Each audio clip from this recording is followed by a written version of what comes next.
Hi everyone, welcome to another episode of Technologyglance. In this video, I am going to guide you through how you can block someone on Snapchat.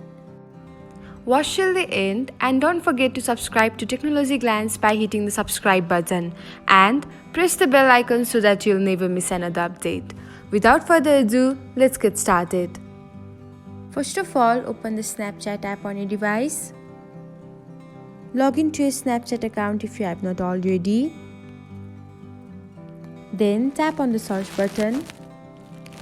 And now enter the username of the person you want to block.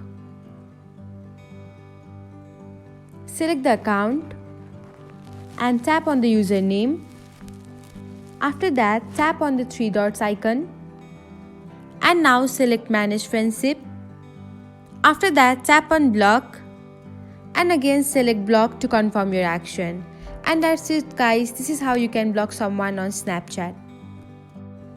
Thanks for watching. If you found this guide helpful, we will love it if you hit the thumbs up button below.